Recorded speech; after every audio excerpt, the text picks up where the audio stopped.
BA प्रथम वर्ष के प्रिय विद्यार्थियों, हम यहाँ आपसे अलंकारों को लेकर के कुछ समझाने का प्रयास कर रहे हैं। ये जानने का कि अलंकार पाठ्यक्रम में शामिल किया गया है और गणित की तरह आपको नंबर देने वाला है। इस तरह से ये उपयोगी टॉपिक है। इससे विद्यार्थी बचना चाहते हैं, लेकिन इसलिए बचना चाहते हैं कि वह नहीं जानते।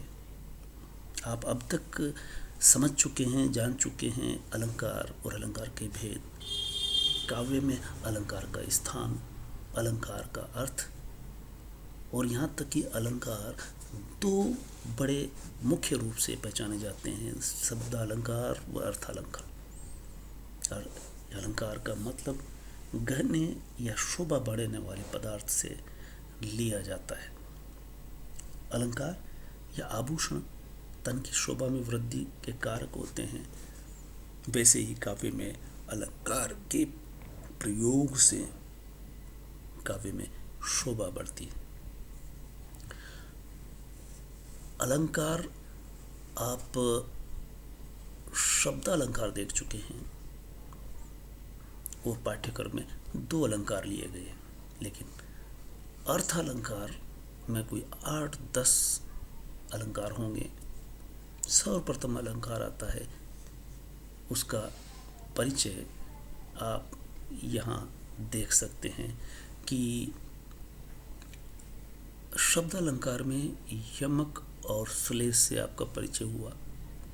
अब हम देखेंगे उपमा, रूपक, उत्प्रेक्षा, अतिशयोक्ति, निदर्शना, दीपक, अर्थांतरन्यास, संदेह आदि। तो अर्थालंकार में चमत्कार शब्द की बजाय अर्थ में होता है। अर्थ अलंकार में पर्यायी शब्द रख कर भी शोभा बराबर बनी रहती है। इसे हम अर्थ अलंकार कहते हैं। अर्थ अलंकार का पहला अलंकार है और प्रमुख अलंकार है। अगर ये समझ गए तो आप ये समझिए कि आपने किला फतेह कर लिया है।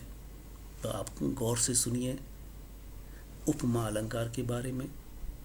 ये अलंकारों का मूलाधार है। उपमा का अर्थ समानता से, जो किसी दूसरे से तुलना की जाती है। किसी एक वस्तु की दूसरी से समानता बतलाई जाती है, उसे ही उपमा कहते हैं। उपमा की परिभाषा आप देख सकते हैं, जहाँ किसी वर्णित वस्तु की उसके किसी विशेष गुण, क्रिया, स्वभाव आदि की समानता के आधार पर किसी अन्य वस्तु से समानता स्थापित की जाए, वहाँ उपमा अलंकार होता है। उपमा के 4 अंग, मुख्य रूप से उपमा के 4 अंग होते हैं। पहला उपमेय, जो वर्णन का विषय है, जिसे प्रस्तुति भी कहते हैं। और इस उपमेय की जिससे तुलना की जाती है उसे उपमान कहते हैं। वो कोई प्रसिद्ध वस्तु हो सकती है जिससे उपमेय की समानता बताई जाएगी, इसे अप्रस्तुत भी कहते हैं।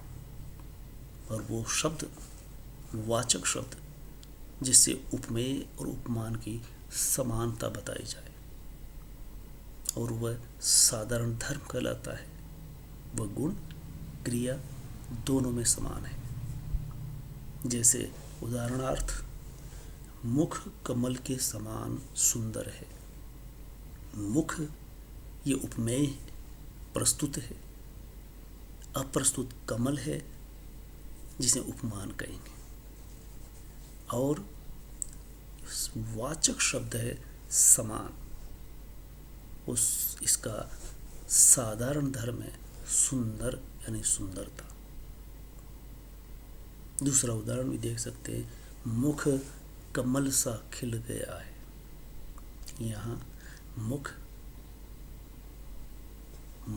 उपमेय है, कमल उपमान है, और खिल गया, खिलना ये इसका समान धर्म है। उपमा 3 तरह के होते हैं। मूर्त उपमा, पूर्णोपमा, जिसका उदाहरण आपने देखा। दूसरा लुप्तोपमा, जो 4 मुख्य बातें बताई गई है उपमा की, उसे पूर्ण उपमा कहेंगे, और उसमें से कोई 1 या 2 गायब हो जाएंगे तो लुप्तोपमा कहेंगे। मालोपमा तीसरा होता है। ये मालोपमा क्या है? मालोपमा में अनेक उपमान होते हैं। 1 से अधिक उपमान होना मालोपमा का उदाहरण है। जैसे मुख चंद्र और कमल के समान है। मुख चंद्र के समान है, ये तो सामान्य उपमा होती, लेकिन मालोपमा हो गई मुख चंद्र और कमल के समान है। इस तरह से अगला अलंकार रूपक अलंकार। जब एक वस्तु पर दूसरी वस्तु का आरोप किया जाए या एक वस्तु को दूसरी वस्तु का रूप दिया जाए, रूपक अलंकार होता है। मुख कमल है, यानी मुख ही नहीं है, जैसा कमल है वैसा ही है। दूसरा उदाहरण हो सकता है चरण सरोज पखारन लागा। यहाँ उपमेय में उपमान का आरोप लगाया जाता है, एक समान होता है। रूपक के भी 3 भेद किए गए हैं: सांग रूपक, निरंग रूपक और परंपरित रूपक। अगला अलंकार है उत्प्रेक्षा अलंकार। उत्प्रेक्षा अलंकार की विशेषता होगी कि एक वस्तु में दूसरी वस्तु की संभावना की जाए, यानी एक वस्तु का दूसरी वस्तु मान लिया जाए, उत्प्रेक्षा अलंकार कहलाता है। उत्प्रेक्षा अलंकार की पहचान के लिए ये शब्द आपको रट लेने हैं, याद कर लेने हैं। मानो, मनो, मनु, मनहु, जानो, जनु।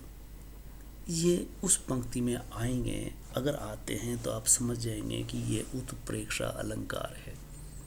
नेत्र मानो कमल है, नेत्र है कमल के समान है, ये उपमा अलंकार में आता है। लेकिन नेत्र मानो कमल है, मान लिया है या संभावना कर ली गई है, ऐसे में उत्प्रेक्षा अलंकार होता है। इसलिए वाचक शब्द जो आएंगे मानो, मनो, मनु, मनहु, जानो, जनु आदि। उत्प्रेक्षा के भी 3 भेद किए जाते हैं: वस्तुत्प्रेक्षा, हेतुत्प्रेक्षा और फलोत्प्रेक्षा। हम अगले अलंकार पर पहुंचते हैं। अगला अलंकार है व्यतिरेक अलंकार। व्यतिरेक अलंकार क्या होता है? जब उपमेय में उपमान की अपेक्षा कोई बात अधिक या कम बताई जाए, व्यतिरेक अलंकार होता है। उदाहरण के लिए साधु ऊंचे शैल सम किंतु प्रकृति सुकुमार। साधु और ऊंचे शैल यानी पहाड़ दोनों ही समान होते हैं। साधु उस पहाड़ की तरह है, यानी मनुष्य के बीच में साधु उतना ही ऊंचा है जैसे पहाड़ है। लेकिन यहाँ उपमा जो दी जा रही है, उपमेय उपमान जो दिया जा रहा है, किंतु प्रकृति सुकुमार। सुकुमार है साधु और पहाड़ ठोस है, चट्टान है, पत्थर है। उसमें साधु उतना पत्थर दिल नहीं है। साधु समान है पर प्रकृति से सुकुमार है। अगला अलंकार भ्रांतिमान अलंकार। भ्रांतिमान अलंकार जब सादृश्य के कारण उपमेय में उपमान का भ्रम हो, यानी जब उपमेय को भूल से उपमान समझ लिया जाए, तब भ्रांतिमान अलंकार होता है। आप इस उदाहरण से सहज ही समझ